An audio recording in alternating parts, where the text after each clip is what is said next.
I'm Carl Yulin Helverson, and you are watching Living Green on a Blue Planet. Late last summer, 2024, my daughter and crew member, Carrie Pulley, and I attended the Protecting Mother Earth Conference in Cherokee, North Carolina. This is a conference that was put on by the Indigenous Environmental Network, an organization that's been around for decades, works with the United Nations, works with all the different tribes, nations of Turtle Island. And this conference had 900 participants. Most of them camped on the grounds, which was the Quaila Boundary Reservation of the Cherokee, of the eastern band of the Cherokee Nation. And there were lots of breakout sessions, and so issues addressed were taking care of nuclear waste, extraction, caring for the water, the air, but also land management. And so you had all these workout sessions and plenary sessions, and people who had worked with the United Nations for decades. You had indigenous people from around the world, so it wasn't just North and South America. And you had native or indigenous foods, which was wonderful, and you had entertainment at night, dances and songs, and there's also not under entertainment, but really purification and self-care. They had sweats. And so this was a wonderful organization. During one of the workouts, or breakouts, my daughter bumped into a Metis firefighter, disaster responder, environmentalist who was a member of the Metis Nation, and Dane DeSouza. And so because of Carrie, I met him and we were able to interview him, and I think you're going to find his journey really interesting and kind of reflects the diversity that was in the conference. He was initially, he grew up as a city Indian, as he would call it, and so wasn't familiar with living in Mother Earth, tents, woods, those type of things. But then began working in firefighting and ended up working with the Metis Nation, and then really it grew from there. And so it was interesting for me because I had never heard of that term Metis before, and I have been taking courses with the Outdoor Learning Store group, and they introduced me to the First Nations University of Canada, who introduced me to Metis. And so in Canada, there are three large groups of indigenous people. There are the indigenous people that are what we would call tribes, nations, Cree, that type of thing. And then there are the Inuits up in the Arctic. And then there are Metis. And Metis are folks who are biracial, I guess you would call them. You know, they were both European and native, but at the same time they grew in the culture of native. And so different from both, but certainly not a worldview of a colonial extractor type person. And so it was good to see him. It was good to see that he was so involved in his nation, both his indigenous nation and Canada, but he was also involved at the world level. This is a guy who worked with the UN, who worked with people in Egypt and in Dubai. He talks about working with people who are also indigenous and view the world in terms of sustainability, balance, not extraction, not a mentality that looks at the fiscal quarter, but rather my decisions and my behavior have to be looked at in what will the impact be for the next 7 generations. And so trying to think if there's anything else I want to say in terms of introducing him. I think that's it. This is a guy who knows engineering. knows history. As he starts talking about Clovis culture, you'll see that. Knows international studies, but also is very respectful, gets where other people are coming from, and doesn't try to cram things down their throat, but say, here's an offering of how I see it, this is how you see it, here's this problem, how do we solve it together? Because, as Adler would say, we're all stuck on this crust of earth, and if we're going to manage it successfully, we have to cooperate. And so I hope you enjoy his talk. I find him fascinating and inspiring, and when he talks about the impacts of wildfires that are the product of extraction, exploitation, versus managed wildfires of the indigenous that results in rebirth of an ecology. Very clear to see that.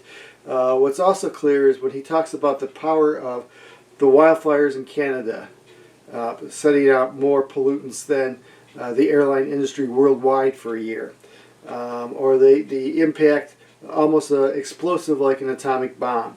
And so I think his talk is timely, articulate, and he's easily a very engageable guy.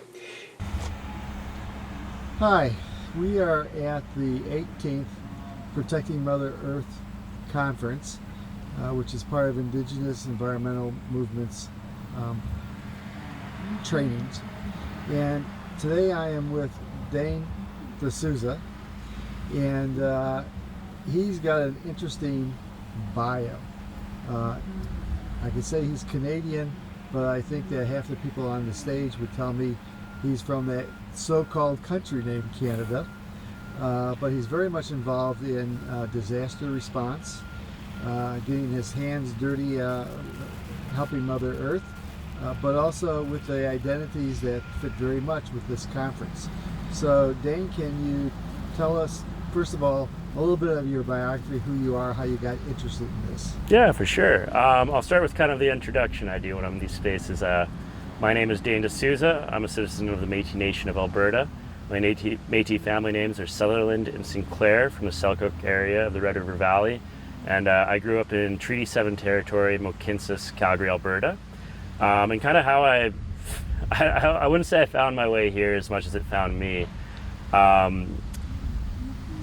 Kind of the nexus of this path I've been on, it started about in 2013 when I started working as a wildland firefighter for the government of Alberta. So I'd spend my summers up as far north as the Yukon, as far south as Idaho, BC, Ontario, working on wildfires in the summer. And it started as kind of just like a summer job to pay for school, but at first I really just fell in love with it. I really did. Like, I could talk about fires all day, and they hold such a special part in my heart. But they've also enabled me to get in touch with my heritage, get in touch with my culture, my land as a Métis person. And how that has kind of happened over time, it's like a 2-hour-long story. But for myself, when I started to connect with the Métis Nation, it was through fires. It was fighting wildfires on Métis land, shoulder to shoulder with fellow Métis people. And when I grew up, I didn't really feel that connection. And then as I kind of got older, I felt that connection. And wildfire is something I can't get away from because it's a part of me, just like my ancestry is a part of me. And it's how I connect to that ancestry. And so since then, I've been so fortunate enough to start working for the Métis National Council and using the skills and the education and all the different wacky experiences that I've had over the years to help represent our people, help be a voice for Métis people in climate and emergency management related spaces, and not only just be that voice, but then be those ears and that translation of, policy, which is written a certain way for a reason, and translating that back to communities so they can see themselves in it and be part of that. So it doesn't quite explain how I got down to Carolina, but it kind of explains who I am and what I do for work these days. Well, you talk about your passion for wildfire, and I would say that for a lot of civilian people removed from the wildfire doesn't sound like a good thing. And yet we know that it's part of land management. So can you talk about the difference between poor land management and indigenous native land management? Yeah, I think, especially this is one thing that I see a lot in my career. When I started Wildfire, I was a city kid. We used the term cityite. I'd never even set up a tent before. But I immediately fell in love with wildfire because the first time you see one, it's like, I think, most people, if you, let's say you grew up in downtown Los Angeles and never really left Los Angeles, you've probably been to the ocean, you've probably been caught in a wave or something like that and felt the power of nature. I can't think of a more urban setting than Los Angeles or New York, but even those folks from time to time have the ability to go be with something as powerful as water. And, I can think for myself, getting caught in a current is terrifying. I don't know what to do, and you get humbled. And that was my experience with wildfire. It was my first time being out. Imagine I'm going to use kilometers, but imagine you're 200 kilometers from the nearest road. You've got a 70-foot wall of flame. The helicopter leaves and you can't hear it anymore, and it's just you and 4 people and a couple chainsaws and a pump, and you got to figure it out. In that moment, you recognize very quickly that it doesn't matter what will you put upon the land, what will you put upon nature. Ultimately, you are subject to its will. And I think what we've seen in North America, Turtle Island, over the past 500 or so years here, is we've replaced indigenous systems of stewardship with Eurocentric colonial systems of dominance and dominion. Canada's even called the Dominion of Canada, and that's because when you have a colony, it's meant to dominate and extract and take back to a place like Britain, Holland, France, Spain, and that inherently has no concern for the long term, for sustainability, for anything to do with the actual health of that land and those communities, because those decision makers are far removed from it. And now that we're in a world that, it's no longer the UK and yada yada, it's Washington, DC, New York, Ottawa, Toronto, et cetera, is we still have that same model of urban centers building wealth based upon the wealth that is extracted from non-urban centers. And this is something that's especially true in Canada, where only 2% of our population lives north of the Highway 1, which is 2 hours away from the American border. It's either 2 or 5%. We're a country of 34 million people-ish. We're the second largest country in the world in land mass. Yet we have this urban mentality that drives everything. And there's kind of this attitude, if you don't see it, it doesn't exist. And all of our wealth is extracted from these vast lands up north, and it's extracted, it's not stewarded. So indigenous stewardship, on the other side of that coin, is very much landscape based. It's based around where you are in present time and the systems that sustain your ability to be there. You think of, we're here in Cherokee. Like, I'm sure there's people walking around here in this land, and I'm so grateful that they're having me here, who have been in this land for millennia. In this land right here, they've seen every generation of this blade of grass grow. They've seen every generation of these species of tree grow, and they understand how this land, this climate, how all of it comes together to sustain them.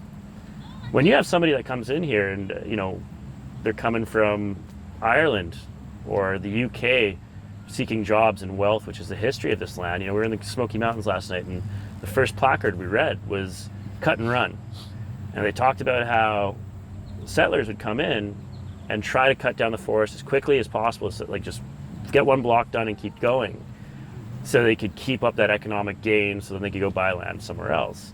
And I don't say that to admonish anybody who's trying to better themselves, but that's not sustainable.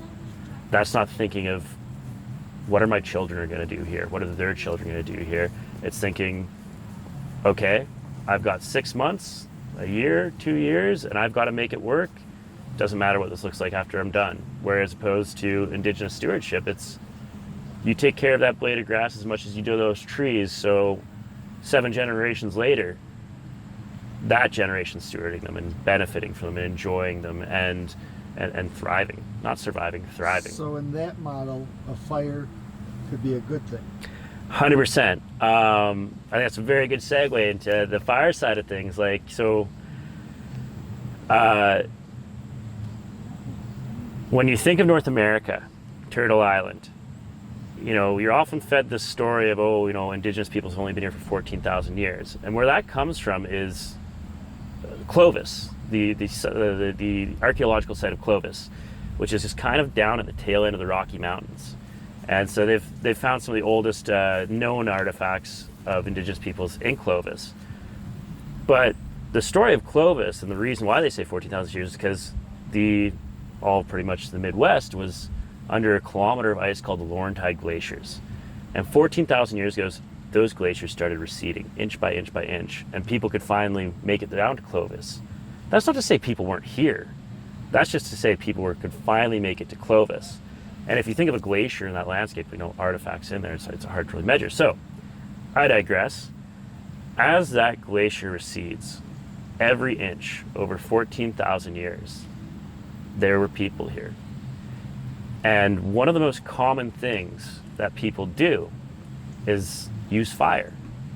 And in a lot of media and culture and stuff like that, you're thinking like, cavemen sitting around a fire, roasting mutton or whatever. But the reality is, like, fire has been mankind's greatest tool in landscape management. And this is true from Kenya to Australia to South America to northern Canada down to Cherokee. Fire is a human thing. It's more human than wearing clothes, really. Using fire to manage a landscape and to influence the cycles of growth. So when you think of North America, and inch by inch that glacier recedes over 14,000 years, and these blades of grass pop up for the first time, the first poplar trees and then the first spruce trees start popping up. In their genetics, they have the coding and the story and the history of my ancestors' fire, of indigenous fire. So those forests, they cycle naturally with fires. It's called pyrogenesis. So like lodgepole pine, they have like little wax in their seeds that will only open when, or in their pine cones, when that wax will only open at a certain temperature. And the reason for that is once the forest burns and all those open up, well, now you have a nice clean forest floor where they're not competing for anything, and they can sprout up very quickly, and they have all the nutrients from that ash that's now soaking into the ground, et cetera, et cetera. And that's just one use of fire. So if that fire creates the history of the land and the cycles of the land before the land had any lines on it, any maps on it, it was just the land and the people who use it. Those systems have been disrupted for, in some places, the past 100 years, in other places, past 500 years. And when you look at the wildfires that we're having in Canada right now, it's a result of, yes, climate change. It's a result of, yes, pine beetle. It's a result of, yes, forestry practices. But more than anything, it's a result of taking fire off the land. Because if you want to talk about pine beetle, how do you regenerate a lodgepole pine forest that's been destroyed? Fire. So this forest is completely destroyed. It has nothing but dead standing in it. You won't burn it. And it's all lodgepole pine killed. That's a time bomb. So if you burn that, there's a way to do it in such a way that it regenerates. You don't have that problem. You want to talk about climate change and how that plays into this. Yes, it's getting hotter. But beyond that, we've gone from a point of fires being something that can help biodiversity and cycling carbon to a point where last year, the wildfires in Canada, they put more carbon dioxide into the atmosphere than the entire airline industry for the planet for the year. And that doesn't have to be a reality. That's making this problem exponential. Whereas we could be using fires to create landscapes that are carbon cycling at a maximum, and that's what the scientists would say. But you talk to any indigenous community, you'd say, we're putting fires on the land that help bring the moose back, they help bring healthy grasses and medicines and the cycling of nutrients and the cycling of biodiversity and all these other wonderful benefits that sustain life, but then have reciprocal benefits on the other side of the planet because we're not putting this much carbon into the atmosphere. In fact, we're storing it. We're managing those regrowth cycles of the forest in the rhythm that our ancestors had them at. Because it is a rhythm. We talk about wolves and beavers and coral as keystone animals. It sounds like you're talking about fire as a keystone dynamic. I think that's the first time I've ever heard it put that way, and I think that's an extremely great way of putting it. It is a keystone dynamic. Like, you think of a forest, old growth as a term gets thrown around a lot. What is old growth? What is the cycle of, when does a forest become old? Like, am I old? But you think of the disturbances that cycle a forest, and yeah, of course, wind is one, floods are another, disease is another. But fire is arguably the most effective way of cycling, kind of hitting that reset button of, okay, now the forest is going to start growing again. Because not only does fire clear out, but it also opens seeds, but then also creates this floor, this entire bed in which the forest can regrow in such a way that, kind of like you put it yourself, it's a dynamic that's keystone. It's the reset button. It's the let's get this going again, because when you think about forest and wildfire content, and you have the buildup over time of all this mass, of biomass that accumulates, that's energy, that's fuel. These fires, I've seen it myself. The energy they put out is on scale with atomic bombs. What are you going to do? I've stood in front of those fires. What are you going to do to stop an atomic bomb? I'm not going to stop it with a hose and a chainsaw and a helicopter. There's nothing you can do to stop it. But if you manage the dynamics of the forest, you steward them, you cycle them, you get away from this attitude of bad fire. The first policy ever passed in Canada to stop Indigenous burning, I read it, and within that policy, it quote says something to the effect of, the wanton burning of the savages is against the economic interest of the king's forest. That's what drove all of this. But the reality is now there's an opportunity for truth and reconciliation here, and healing that divide, and having something we can all stand around and learn from, of how to steward the land. And there's a great example from that affects everyone. So you, first of all, your identity connects you to this whole movement here. Yeah. Talk about relatives, they are your relatives. And your work experience gives you real tools for helping to heal a hurting earth. But you're not just doing this for your people or even nationally. You've now been involved on the global arena. So can you tell us a little bit about Egypt and was it Dubai or Bahrain? Dubai, yeah. Yes. Yeah, I think having the ability to represent my nation and work with our delegation and be in those spaces, it's such an honor, because I think of the people who came before me and fought, scratched and clawed such that we could be the people to go in there and do it. And you feel that responsibility of the generations before you and those who come next. And being in those spaces and being part of the Indigenous Peoples Caucus, it's really probably one of the greatest honors of my life to sit in that room and connect with folks and have these conversations where it's oh, you burned down in Cherokee this way? Okay, cool. And what medicines do you use over there in Australia? And you think, what is being Indigenous? And in Canada, we don't do the best job of educating around this for a reason. When I grew up, I thought being Indigenous just meant you were colonized, but it's not. That's just a very common thread, unfortunately. But being Indigenous is a connection to your land, your skies, your waters, the things you belong to, as opposed to viewing them as belonging to you. It's a reciprocal relationship. So to go there and be that in the space and meet people like those at at the IEN here and whatnot, and see that common thread, that common language, that unity. You talk about climate change, and it's this big ambiguous thing, and people don't really know what it is until it affects them. And I've seen wildfires first time. I've seen what climate change looks like. I can taste it. I can smell it when I think about it.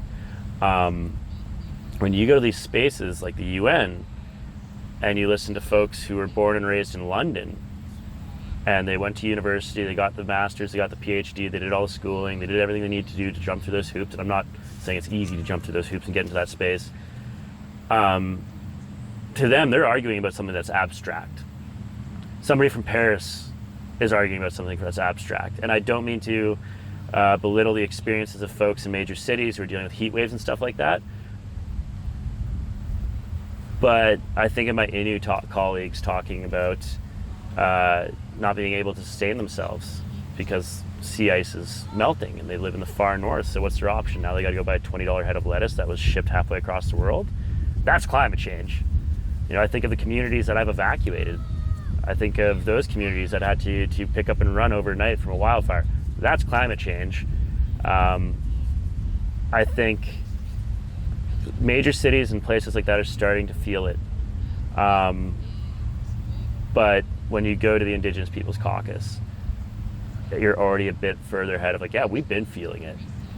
But you don't have this moment of like, oh God, what are we going to do? It's everybody's in there working, collaborating, and the diversity is insane. Like, you know, I sit there and think like, I'll have, you know, somebody from the rainforest here, I'll have a Sami reindeer herder from Lapland over here, and I'll think like, well, where does the conversation start? And it's wonderful to make friends like that and see the humanity in each other. And I think that's something that gets lost in these international spaces is you see somebody who's Chinese as opposed to Russian, as opposed to American, as opposed to Canadian, yada yada, and then Indigenous Peoples Caucus, you're all kind of just like, so what's your land like? Like what's the land that you belong to like? And you're like, no way, like you do what with the reindeer and the cycling of the forest and yada yada, and wow, you have this kind of medicine down there. And it's a brilliant way to just kind of see the humanity in each other. Whereas, you know, you get into these super technical international negotiations and it gets very dehumanizing very quick. So I guess to kind of wrap this all up, you're describing some really depressing stuff and a real sense of urgency. What do you recommend that we do so that we can not add to the problem, let's be part of the solution, and maybe even in the process maintain some sanity?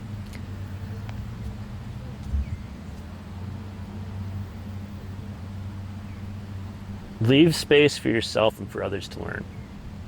I come from a place in Canada that's all oil and gas. My family and friends work in oil and gas.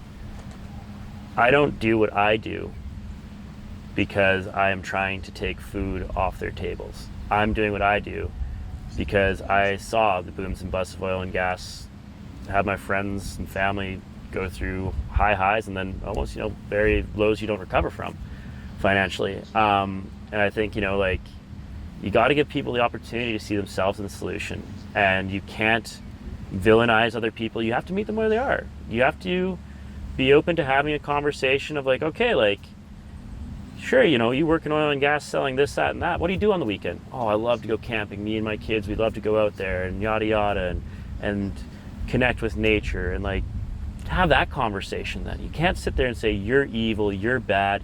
People are just trying to put food on their tables. They're trying to go on a vacation once a year. They're trying to enjoy life, which is so hard to do sometimes.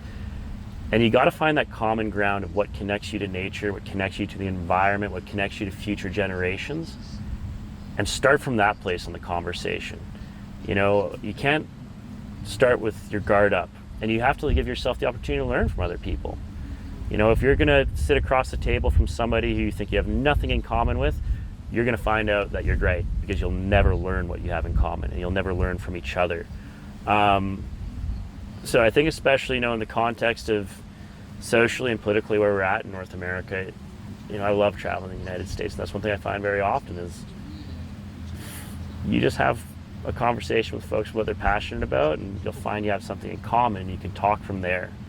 But the second you say, you know, you're this and you're that and I'm this, and we're at odds, you're never going to really kind of move forward. So I think when it comes to climate change, yeah, sure, it can be really quite the headspace to work in, but seeing the humanity in each other and seeing your place in it, and not only that, but like a place for everybody else to join in, because it takes 8 billion people every day making 8 billion decisions to figure this out. Thank you. No, thank you.